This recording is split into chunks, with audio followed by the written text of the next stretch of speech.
एक मिनट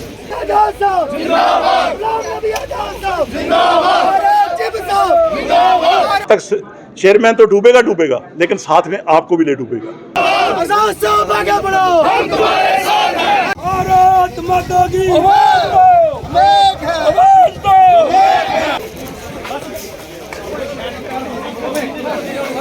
यहाँ काफिला आता है, यहाँ प्रोटेस्ट होता है। हम दूसरी दफा भी प्रोटेस्ट किया तो यहाँ रोक लिया। ये बेसिकली हम एडमिनिस्ट्रेशन को बताना चाहते हैं, ये आपका काम नहीं है। आज आपके इस काम से ये हालत हुई कि चीफ सेक्रेटरी भी कह रहा है कि यहाँ पर इमारती काम नहीं हो, डेवलपमेंट नहीं हो। जहाँ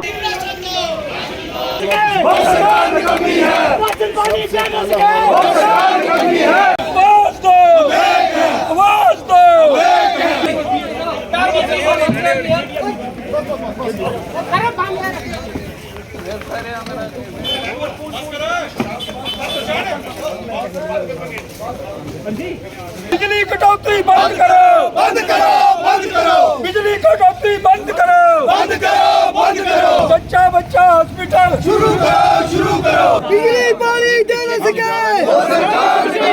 किसान साहब आगे बढ़ो, हम तुम्हारे साथ हैं। किसान साहब आगे बढ़ो, हम तुम्हारे साथ हैं। किसान साहब आगे बढ़ो, हम तुम्हारे साथ हैं। किसान साहब आगे बढ़ो, हम तुम्हारे साथ हैं। जब आदमी को राशन नहीं मिलेगा, एक तरफ तो आपने ज़मीनें सारी खाली करवा दी लोगों की, जो 100 साल से 70 साल से लोग खेती बाड़ी करते थे पहाड़ों में, 5 साल 6 कनाल 7 कनाल, उन लोगों के पास अगले महीने या 2 महीने के बाद वो भूखमरी पे आ जाएंगे। दूसरा, यहाँ पर राशन की जो इन्होंने स्केल है वो कम कर दी थी, और लेकिन स्केल कम कर दी, कुछ कैटेगरी चेंज बंद कर दी थी। इसमें सिर्फ BPL को ये देते हैं राशन 5 किलो के करीब, जबकि इनको पहले 25 और 30 किलो मिलता था। और आज एक तरफ इन्होंने 5 किलो किया है, और उस सरकार ने किया है जिस वक्त आप शायद पैदा भी, आप में से जो मीडिया वाले पता नहीं उस वक्त पैदा हुए थे नहीं हुए थे। आज इनकी दोनों आंखें बंद हो चुकी हैं। आज जो गरीब को 5 किलो का मिल रहा है, वो 5 किलो से एक महीना नहीं व्यतीत कर सकता। दूसरा, उसमें मार्केट से लेना होगा तो 45 रुपये किलो है, जब इनकी सरकार बनी थी 14 रुपये किलो था। बाकी 2011 के बाद जो सेंसस है उससे जो बच्चे पैदा हुए हैं वो अभी कार्ड में इंडक्ट नहीं, उसमें नहीं, राशन कार्ड में डाले हैं। तो वो 13 साल का बच्चा हो चुका, उसका राशन कार्ड में खाता ही नहीं है। आज प्रॉपर्टी टैक्स की रिटर्न नहीं भरने को लिए कहा, उसका भी हम विरोध करते हैं। तीसरा, जहाँ पर बिजली की कटौती तो हुई, जो इन्होंने एमनेस्टी दी थी, जो लोगों को डिस्मस्टिक पे दी थी, स्मार्ट मीटर लगा दिए, लेकिन बिजली का किराया बढ़ा दिया, बिजली नहीं है।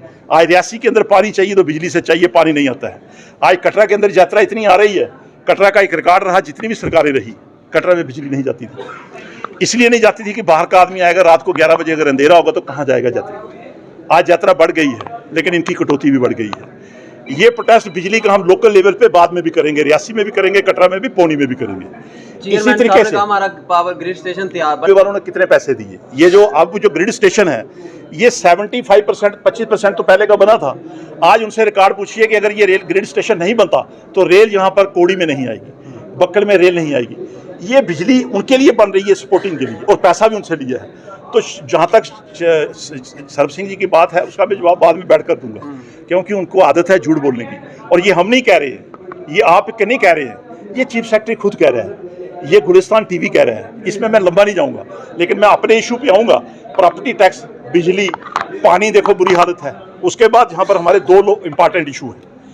एक हमारा इंपॉर्टेंट इशू ये है कि यहाँ पर 2015-16 में जो मुफ्ती साहब चीफ मिनिस्टर थे और BJP और PDP की सरकार थी, सभी डिस्ट्रिक्टों में आज मदर चाइल्ड हॉस्पिटल है, कठुआ में है, भद्रवा में है, सभी जगह पे है। ये पुरानी बिल्डिंगों को उनके सुपुर्द किया था। जब ये आजाद साहब ने ये वाला कम्प्लेक्स बनाया, उस वक्त ये था कि वहाँ कुछ ना कुछ बनाएंगे, और ये फैसला हुआ था 15-16 में।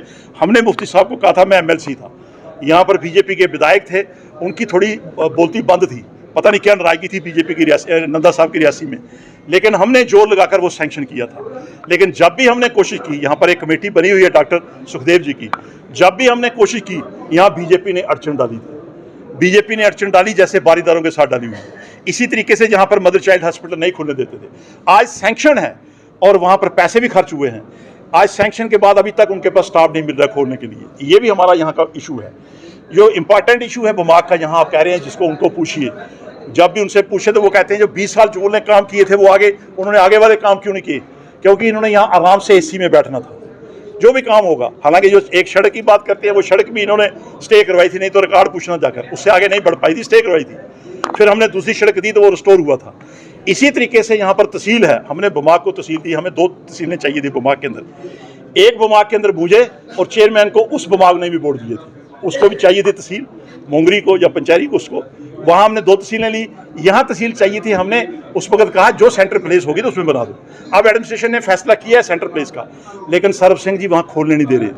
वो कहते हैं वहाँ जब सड़क जाएगी, सड़क ये 5 किलोमीटर नहीं बना रहे, यहाँ तहसील का फैसला हुआ वहाँ 50 किलोमीटर कब बनेगी सड़क, लेकिन उससे नुकसान होगा नई जनरेशन को। वहाँ हमें तहसील के साथ बाकी डिपार्टमेंट चाहिए, वहाँ हमें कॉलेज चाहिए। कल को ये कॉलेज मांगेंगे तब भी ये झगड़ा डालेंगे जब कॉलेज आएगा, क्योंकि तहसीलों में कॉलेज आते हैं, तहसील का एक कोटा होता है।